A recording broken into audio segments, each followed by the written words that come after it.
Queridos amigos, es siempre un placer saludarlos. Desde que fue hace muy poco tiempo que tuvimos nuestras primeras conversaciones para reiniciar las actividades de Arzenu Argentina. Luego de las primeras reuniones en Jerusalén con Dalia y el rabino Larry Englander, y a partir de allí ponernos a trabajar. Durante estos 4 años le dimos voz al judaísmo reformista. Recuperamos lugares que habían sido abandonados en la Federación Sionista y ganamos lugares que nunca nos habían dado espacio en las instituciones centrales de la comunidad argentina. Junto a Eddie Huberman primero y luego también con Silvia Dorfman, fuimos abriendo caminos, tendiendo puentes también con nuestros colegas de Arzenu Brasil y apoyando a cada paso los avances del Instituto Rabínico Reformista. Recibimos la visita de la rabina Lea Mushstein y apoyamos todas las iniciativas relacionadas con la promoción de nuestras ideas y valores. Hoy, al cumplirse estos 4 años, en una transición ordenada, dejo la presidencia de Arzenu Argentina en las manos del querido rabino Sergio Bergman, que será el encargado de darle nuevo impulso a nuestra tarea. Sé que nos volveremos a encontrar y que nuestro esfuerzo por desarrollar un sionismo reformista fuerte o firme continuará. Vuelvo a agradecerles a todos y desearles el mayor de los éxitos en esta tarea que es de todos. חברים יקרים, היה תענוג וכבוד רב לעבוד איתכם, להיות חלק מקבוצת ארצנו ארגנטינה ולייצג אותה בפדרציה הציונית במשך 2 נבחרתי בתור יושבת ראש משותפת לוועד הבחירות המקומי, ואהיה נציגת ארצנו ארגנטינה בקונגרס הציוני הקרוב. מצטערת מאוד שלא אוכל להמשיך בפעילות בגלל לימודיי לרבנות, אבל ממשיכה ללוות את מעשי ארצנו ארגנטינה, וכבוד רב שיהיו לכם שנה טובה ושלימה ופעילה.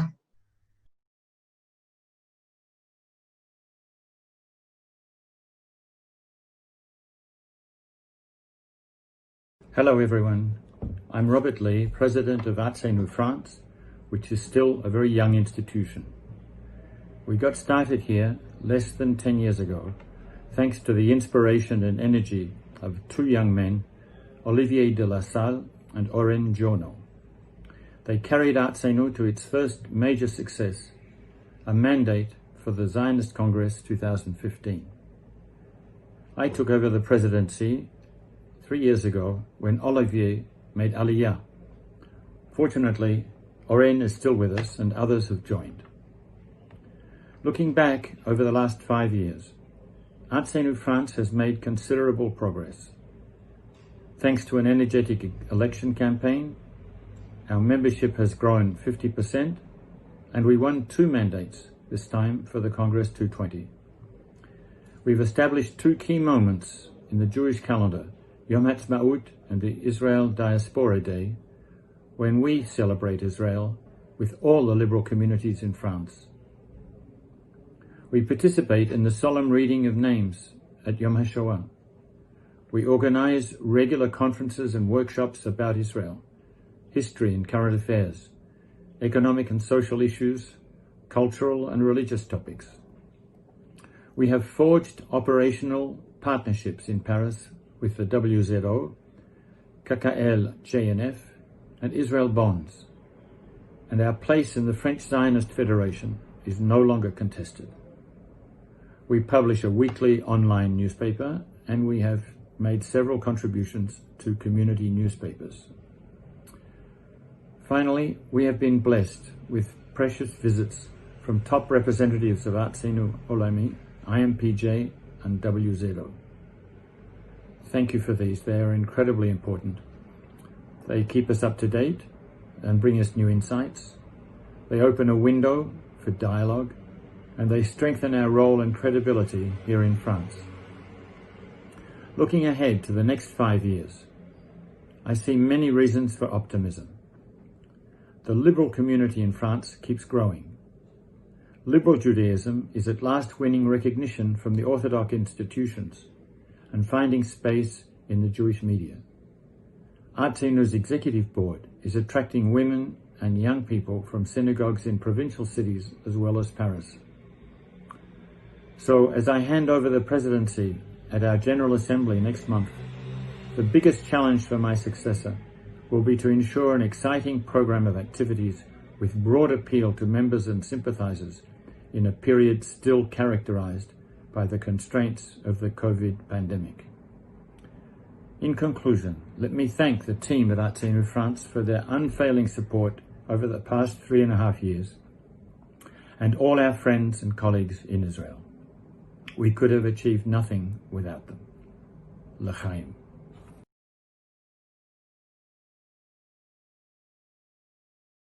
The WZO is the World Zionist Organization.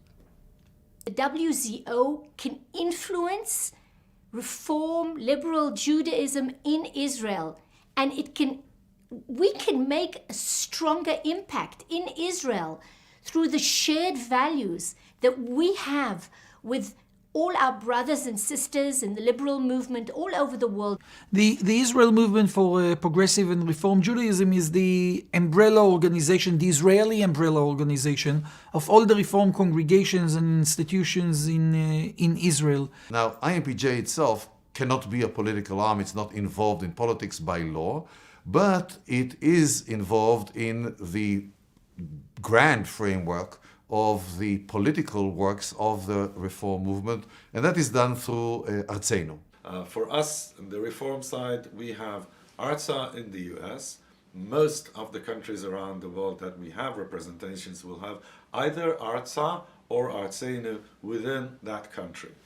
The umbrella organization of all the different ARTSAs or country Arzenus is called Arzenu. Arzenu is the political arm of the reform movement, the umbrella organization.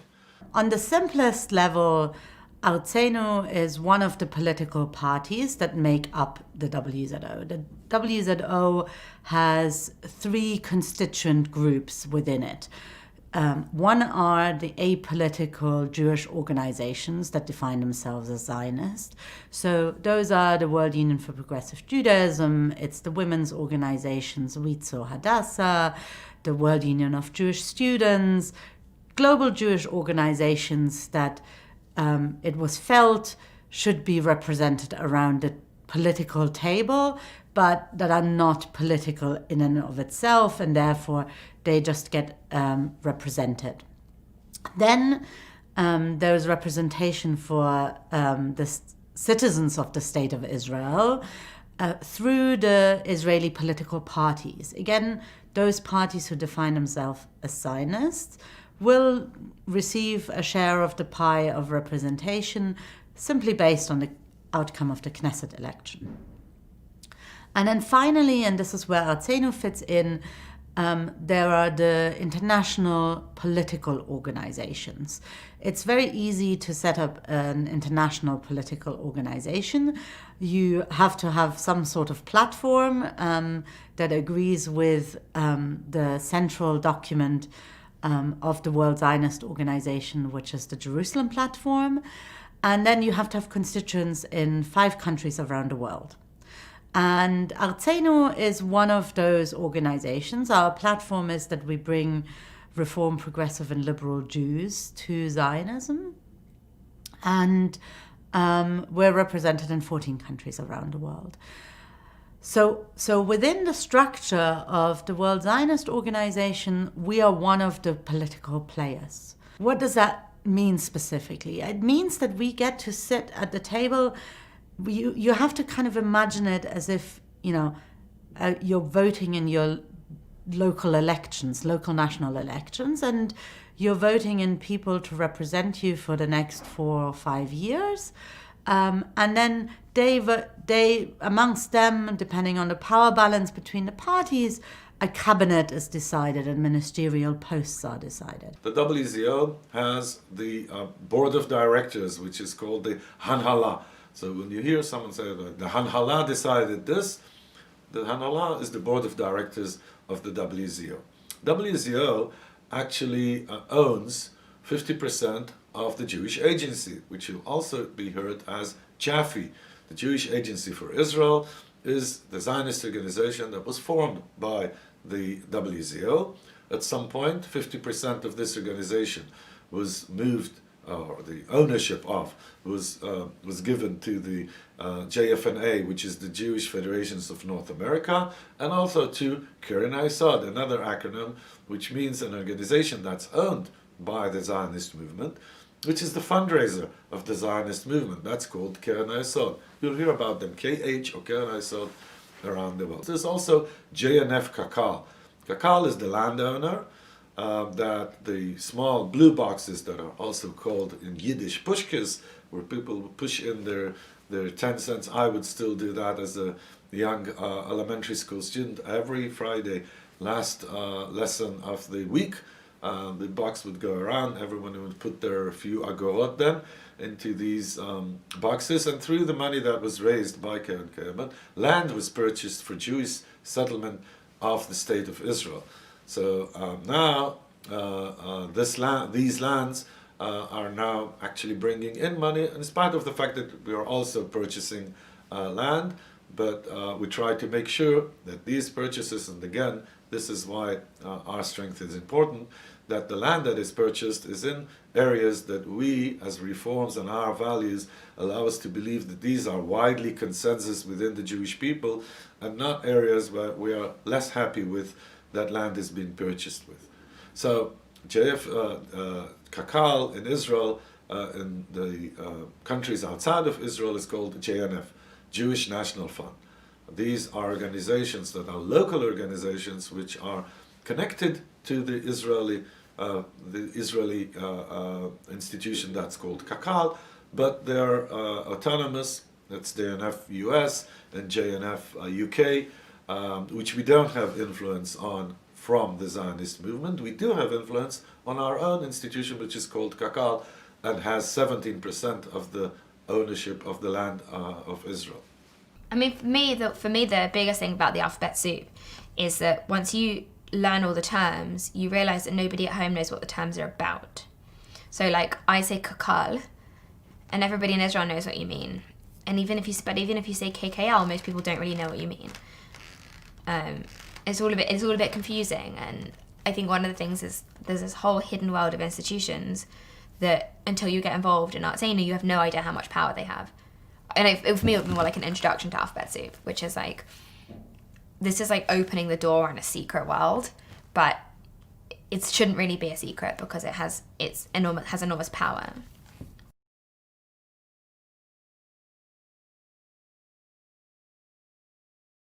Hi there, everyone. Greetings from Tel Aviv. This is Judy Maltz, Haaretz correspondent.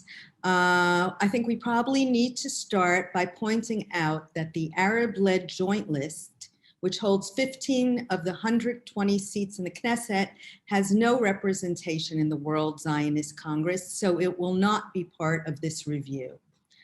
I'll start with Likud. The Likud has for a long time been the biggest party in Israel, and with the exception of a few years in the 90s, has been in power or sharing power with another big party ever since 1977. It's best to think of it as the American equivalent of the Republican Party. It tends to be hardline politically, resistant to the idea of territorial compromise, although Netanyahu, the longtime party leader, did once say he supported a two-state solution. On economics, it tends to favor free market policy and is very hostile to the notion of socialism. The Likud today, though, is very different from the original Likud of Menachem Begin, who brought the party to power in 1977. The original Likud emerged out of the party known as Cherut, founded by followers of Zev Jabotinsky. Right now, it is really hard to say what the ideology of Likud voters is, besides pretty much unconditional support for Prime Minister Netanyahu. Many of those once considered pillars of the party, people like Benny Begin, the son of the former prime minister, have said out loud that they can no longer vote for it. The party hardly gets any support anymore from those who were once considered to be its main base, the Ashkenazi bourgeois class. Perhaps the only representative of that group still left in the party is Ruvi Rivlin, who's today Israel's president.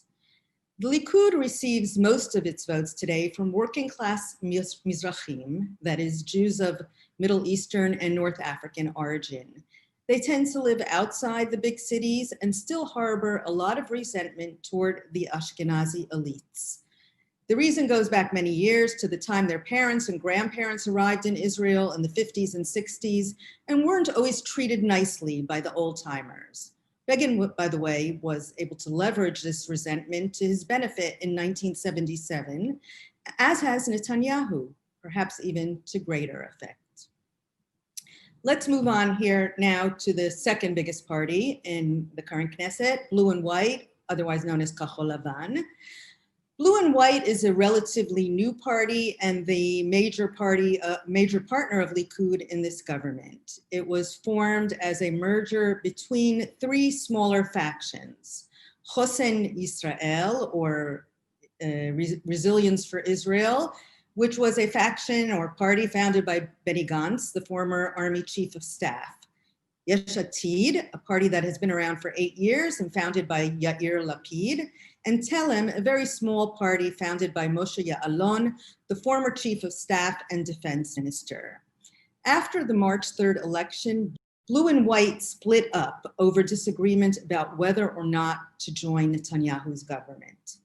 Gantz took the Chosen Yisrael people with him to the government and kept the Blue and White name, while Yesh Atid and Telem went to the opposition. Blue and White received many of its votes from people who in past years would have voted for the Labor Party. It is not much different from Likud on economic issues, but on politics, even though its leaders have tended to say as little as possible about where they stand on the conflict, there tends to be a belief among Israelis that they favor a two-state solution and are more willing to make territorial compromises than Likud. A major difference with Likud, at least one reflected in its official platform, is on matters of religion and state. Blue and White is much more open to religious freedom and religious pluralism. It has expressed support for civil marriage, for public transportation on Shabbat, and on more than one occasion, Benny Gantz has spoken about his support for the famous Kotel deal, which would have granted equal status and full recognition to the non-Orthodox movements at the Western Wall. Yesh Atid, which I just mentioned and is now in opposition, is a centrist party, best known for its very secular agenda. Lapid's big issue, in fact, when the party was launched, was getting the ultra-Orthodox to perform military service and reducing the number of ultra-Orthodox men who got paid by the state to sit in yeshivas and learn. This explains why, until now, Yesh Atid and the ultra-Orthodox have never sat in a coalition government together. The anti-religious slant of the party was somewhat tempered during its year-long alliance with Gantz. Most of its voters are secular, middle class, and upper middle class Israelis, who in general detest Netanyahu. On economics, the party tends to be very capitalist in orientation, and on religion and state matters, very progressive. Let's move on to Yisrael Beitenu, which is also in the opposition now for the first time.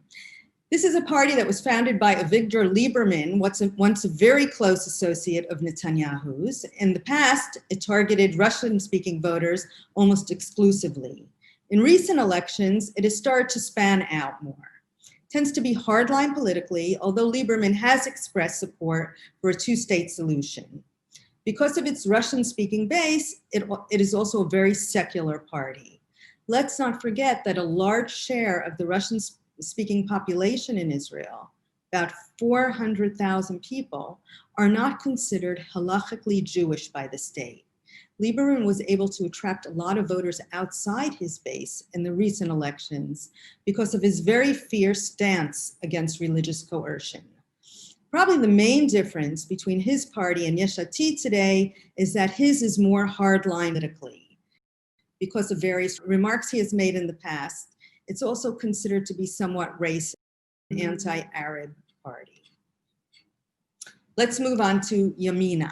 Yamina is the latest incarnation of what was once the National Religious Party, best known as the Mafdal. It is the party most blatantly aligned with the settler movement in Israel, and its base is what would in the United States be the equivalent of the modern Orthodox community. By the way, Yamina has been doing phenomenally well in the polls recently, and that has nothing to do with its position on the settlements and everything to do with the ongoing attacks by its chairman, Naftali Bennett, against the government for mishandling the coronavirus crisis. Incidentally, Yamina is also in the opposition now. Let's move on to the ultra-Orthodox parties now. First, Shas. Shas is the ultra-Orthodox Mizrahi party, and all of its Knesset members are ultra-Orthodox. Like its Ashkenazi counterpart, which is known as Yahadut HaTorah today, it does not allow for women on its list. But unlike the case with Yahadut HaTorah, its voters are not all ultra-Orthodox. Shas enjoys a lot of support among working-class Mizrahi Jews who tend to be traditional. It once sat in the same government as Yitzhak Rabin when he headed the Labor Party, and back then, its leaders even supported the two-state solution. Today, the party is very right-wing on political issues, more right-wing, in fact, than the Likud. Yahadut HaTorah, as I mentioned, is the ultra-Orthodox Ashkenazi party. Like Shas, it has been part of the right-wing bloc headed by Likud for many years now. In exchange for its support for Netanyahu and his party, Yahadut HaTorah is able to guarantee that its boys are not drafted into the army and that yeshiva bachers continue to get their government stipends for studying in yeshivas. Even more important is in exchange for its support, Yahadut HaTorah knows that Netanyahu will never grant full recognition to the non-Orthodox movements in Israel, and that is absolutely critical for them. Remember the Kotel deal I mentioned before? Well, the reason Netanyahu canceled it in the end was because of threats from his ultra-Orthodox coalition party partners that they would pull out of the government if he went ahead with it. There was a time many years ago when ultra-Orthodox Ashkenazi parties were considered to be dovish politically. But ever since they've joined forces with Netanyahu, they pretty much go along with everything he wants that is outside the realm of religion and state. Labor Party is the party that built Israel and ruled the country for its first 3 decades, but it is basically dead right now. It has 3 seats in the current Knesset, and if elections were held today, according to every single poll, it wouldn't get in. 2 of its 3 members joined Netanyahu's government and got ministerial positions in exchange. It is probably, in its heyday, it was the Social Democratic Party. And finally, the Democratic Camp. The Democratic Camp is the latest incarnation of Meretz. It is also a very tiny party right now, and it is the most left-wing of the Zionist parties. It is the only Jewish party not afraid to say it opposes the occupation, champions civil rights, supports Jewish pluralism, civil marriage, and gay marriage. In fact, the current leader of the party, Nitzan Horowitz, is openly gay. Unlike Labor, though, if elections were held today, according to every single poll, the Democratic Camp or Meretz or whatever you want to call it would get in, and it would probably bring with it a lot of old Labor Party voters. I want to wish you all lots of luck and success in the upcoming Congress, and thanks for hearing me today.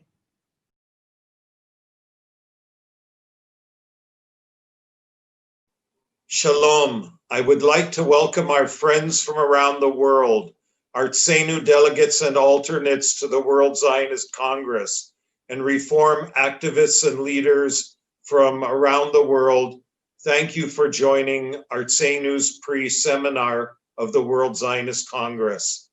My name is David Bernstein, and I'm Deputy Director General of the Israel Reform Movement in charge of overseas relations and development. As all of you are aware, the past decade has been a decade of tremendous growth in our movement. This is despite the many challenges we face in terms of recognition in Israeli society. Today, we have an opportunity to update you about where we are at now and our challenges of the future, and also how we've dealt with the very, very difficult period of the COVID pandemic. I would like to introduce my colleague and friend, Anna Kozlansky, who is one of the main architects of the phenomenal development and growth of our movement. Anna serves as Deputy Director General and Chief Operations Officer of the Israel Reform Movement. Anna, the Zoom is yours. Thank you, David. Dear Arzenu delegates, leaders in our reform, liberal, and progressive movements from throughout the world, I want to again welcome you to this very different virtual pre-conference before the World Zionist Congress on behalf of the lay leadership, staff, congregations, and members of the Israel Reform Movement.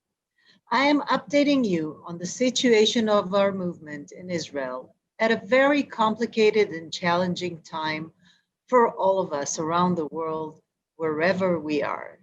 Just prior to the high holidays, Israel went into its second complete closure, in which among the restrictions, our Batei Knesset have had to close, and all the activities we do are online, as is this Congress that you are participating in. We know that in all of your communities, similar challenges are being faced.